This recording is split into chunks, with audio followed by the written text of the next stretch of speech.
Some people know him as the Milwaukee Cannibal, others may call him the most cynical killer of all time. But what makes Jeffrey Dahmer the well known murderer that he was? The events and the actions he took throughout his life formed him into the man he became, but what were those events? Well, to begin with, Jeffrey didn't really grow up in the easiest of childhoods. After his mom was treated for anxiety when he was 10, he slowly watched his parents' marriage unravel in front of him. He started to act out in school and became the class clown as well as an alcoholic.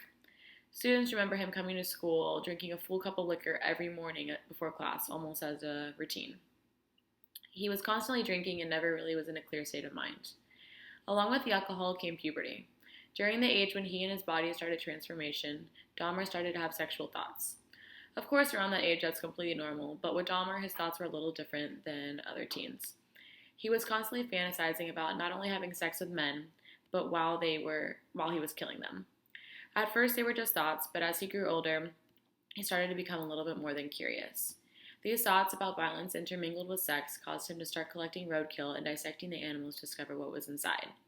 It started off with small animals, but as he grew older, he was no longer satisfied. He needed something more to feed his hunger.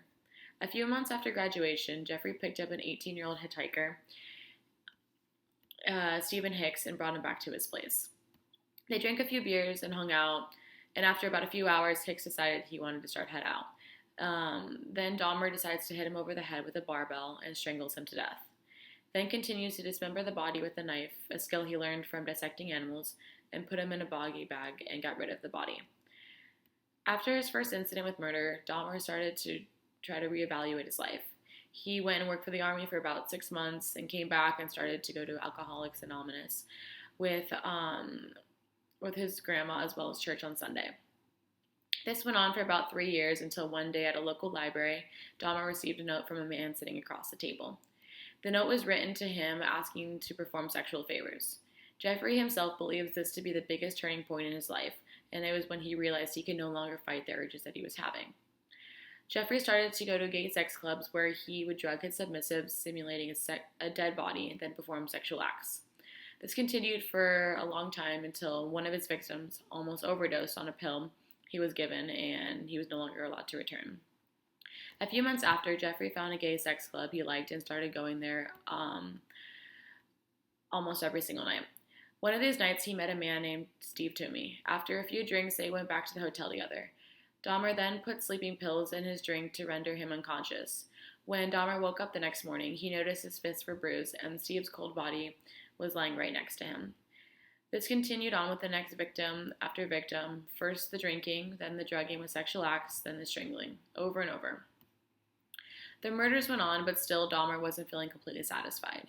He was constantly looking for someone who was completely cordial, but also not really responsive. This led him to devise a plan of drilling small holes into the victims' brains so he could inject acid and almost create a living zombie. None of his victims ever lasted longer than a day. This caused him to try something new and began to eat their flesh. He states it made him feel like he was a part of them and gave him complete sexual satisfaction. As the killings went on, slowly the bodies started to pile up in his apartment. He started burning the bodies, which led to a very distinct odor, which his neighbors reported him for.